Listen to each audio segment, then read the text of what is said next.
तो चलिए आज भगवत गीता की दुनिया में एक गहरी पड़ताल करते हैं। बिल्कुल। हमारे पास कुछ स्रोत हैं जो बताते हैं कि गीता क्या है, इसे क्यों पढ़ना या सुनना चाहिए, और हाँ, ये किसके लिए है।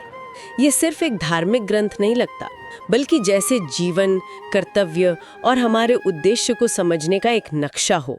आइए इसके कुछ जो बुनियादी सवाल हैं और जो अवधारणाएं हैं उन्हें थोड़ा समझने की कोशिश करते हैं। जरूर। तो पहला सवाल, गीता क्यों, है ना? हाँ, क्यों पढ़ें इसे? देखिए, एक स्रोत इसकी तुलना गंगा जल से करता है। बड़ी सुंदर उपमा है। गंगा जल से? हाँ, जैसे गंगा स्नान से शरीर की मैल धुलती है, बाहरी मैल, उसी तरह गीता का अध्ययन या श्रवण वो मन की अशुद्धियों को साफ करता है। जैसे काम, क्रोध, लोभ, ये जो अंदर की गंदगी है उसे। तो ये एक तरह की आंतरिक शुद्धि हुई। अच्छा, यानी बाहरी सफाई तो हम करते ही हैं, पर अंदरूनी सफाई भी उतनी ही जरूरी है। ये बात तो सही है। ये उपमा तो दिलचस्प है। क्या स्रोत इसके महत्व के बारे में कुछ और भी बताते हैं? हाँ बिल्कुल। दूसरा स्रोत कहता है कि ये ज्ञान का सबसे पवित्र रूप है, मतलब परम पवित्र। गीता में ही श्लोक है 438, न ही ज्ञानेन सदृशम पवित्रमेह विद्यते। न ही ज्ञानेन सदृशम पवित्रमेह विद्यते, यानी इस संसार में ज्ञान के समान पवित्र करने वाला और कुछ भी नहीं है। ये ज्ञान क्या करता है? ये भ्रम, जिसे हम मोह कहते हैं, उसे नष्ट करता है। ये हमें अपने असली स्वरूप यानी आत्मा और हमारा ये जो शरीर मन का तंत्र है, इसके बीच का अंतर स्पष्ट करता है। और फिर अंततः जो पीड़ा का चक्र है, जन्म मृत्यु का, उससे मुक्ति यानी मोक्ष, उसका रास्ता दिखाता है। मुक्ति और स्पष्टता, ये तो ऐसी चीजें हैं जिनकी तलाश शायद हर कोई करता है, किसी न किसी रूप में। तो फिर सवाल उठता है कि गीता किसके लिए है?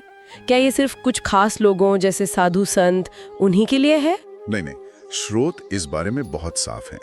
ये हर उस सोचने वाले इंसान के लिए है जो जीवन में कभी ना कभी भ्रम, मतलब संशय या मोह, राग, भय, पीड़ा, इनका अनुभव करता है। हर वो व्यक्ति जो शांति चाहता है, स्वतंत्रता चाहता है, अपने जीवन का एक गहरा अर्थ खोजना चाहता है। और एक दिलचस्प बात जो स्रोत बताते हैं वो ये है कि हम अक्सर सोचते हैं कि हम स्वतंत्र हैं, है ना?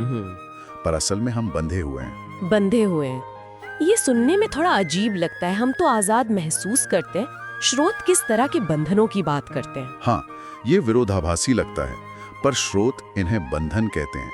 और ये कई तरह के होते हैं, कई परतों में। जैसे कर्म बंधन, अपने कर्म और उनके जो फल होते हैं उनसे बंध जाना।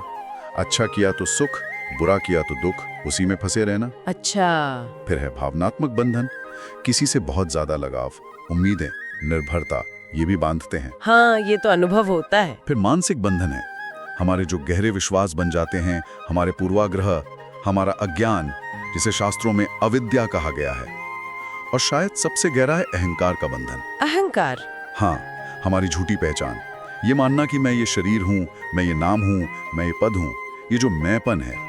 गीता इन सब बंधनों को पहचानने और इनसे ऊपर उठने में, इनसे परे जाने में मदद करती है। और इन सभी बंधनों से मतलब पूरी तरह से आजाद हो जाना ही मोक्ष है, क्या यही मतलब है? हाँ बिल्कुल सही। मोक्ष का सीधा सा अर्थ है बंधन से मुक्ति, जन्म मृत्यु के चक्र से मुक्ति, और अपने सच्चे स्वरूप यानी आत्मा, उसमें स्थित हो जाना। स्रोत ये भी स्पष्ट करते हैं कि ये कोई जगह नहीं है जहां हमें पहुंचना है, जैसे स्वर्ग या कोई और लोक। अच्छा। नहीं, ये होने की एक अवस्था है, एक ऐसी स्टेट ऑफ बीइंग जहाँ कोई इच्छा आपको बांधती नहीं, कोई भय आपको सताता नहीं, आप अपने आनंद स्वरूप में स्थित हैं। और फिर वो व्यक्ति कौन है जो सचमुच इस मोक्ष की, इस अवस्था की तलाश में निकलता है? क्या स्रोत ऐसे साधक के बारे में कुछ बताते हैं? हाँ, ऐसे साधक के लिए एक विशेष शब्द है मुमुक्षु। मुमुक्षु? हाँ, मुमुक्षु मतलब जो मोक्ष की इच्छा रखता है, जो मुक्ति का अभिलाषी है।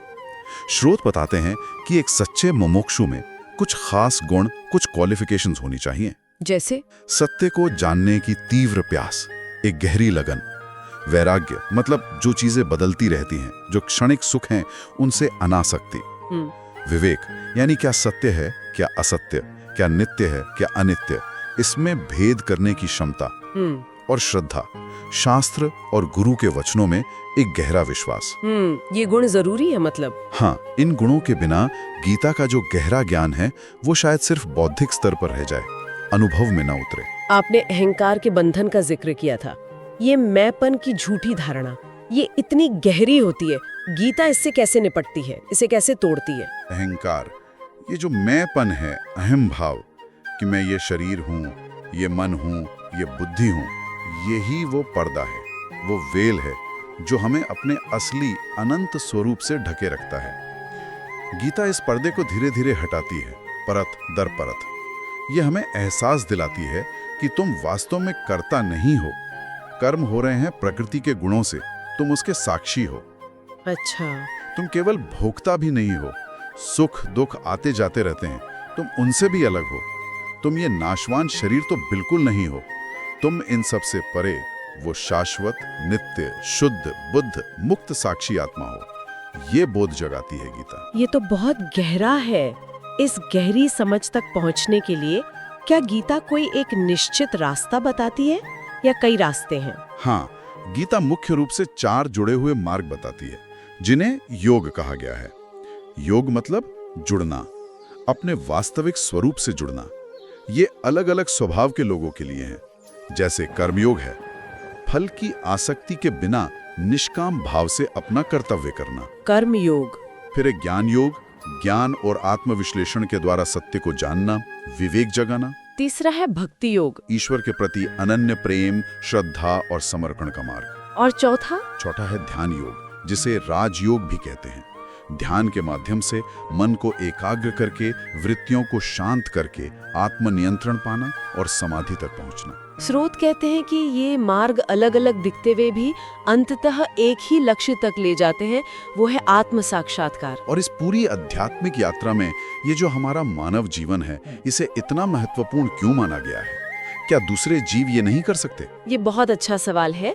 स्रोत बताते हैं कि अनगिनत योनियां हैं, जीवन के अनगिनत रूप हैं, पर केवल मनुष्य योनि में ही कुछ विशेष क्षमताएं हैं।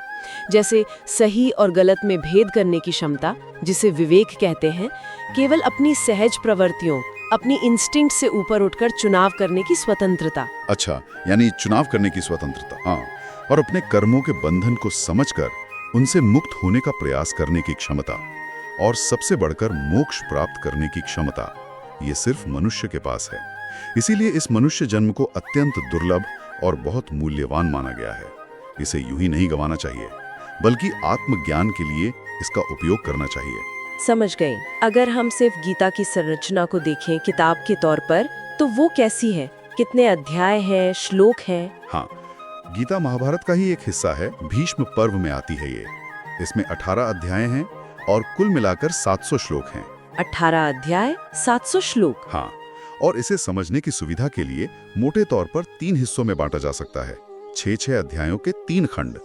पहले 6 अध्याय 1 से 6 मुख्य रूप से कर्म योग पर केंद्रित हैं। बीच के 6 अध्याय 7 से 12 भक्ति योग पर ज्यादा जोर देते हैं, और अंतिम 6 अध्याय 13 से 18 ज्ञान योग का विस्तार से वर्णन करते हैं। हालांकि ये तीनों योग पूरी गीता में आपस में गुथे हुए हैं। अच्छा, ये विभाजन समझने में मदद करता है। हाँ, और हर अध्याय, हर श्लोक वो अज्ञान को मिटाने और हमारी चेतना को ऊपर उठाने और विकसित करने में मदद करता है। तो फिर अगर हम पूरी बात को समेटें, तो गीता का अंतिम लक्ष्य क्या हुआ? What's the ultimate goal?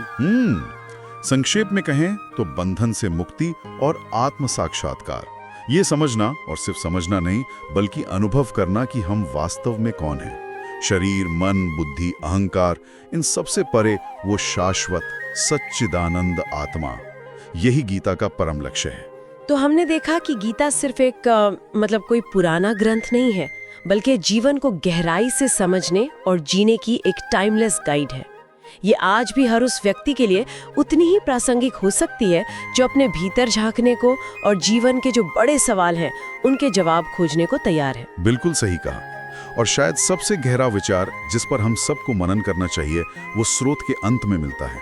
ये गीता के आप कह सकते हैं मूल संदेशों में से एक है कि हमारी पहचान सिर्फ इस शरीर या इस मन तक ही नहीं है। हम सोचते हैं मैं ये हूँ, मैं वो हूँ। हाँ, अपनी नौकरियों से, अपने रिश्तों से खुद को पहचानते हैं जी। पर गीता हमें उस शाश्वत तत्व, उस आत्मा से, उस सेल्फ से मिलाती है जो इन सब से परे हैं जी, जो सचमुच महान है, शुद्ध है और आनंद स्वरूप है। चलिए इसी बिंदु से हम अपनी इस चर्चा को आगे बढ़ाएंगे। हमारी कोशिश रहेगी कि हर कड़ी में गीता के एक श्लोक को लें और उस पर गहराई से बात करें। आने वाले श्लोकों और इस ज्ञान यात्रा में हमारे साथ बने रहने के लिए सब्सक्राइब करना न भूलें।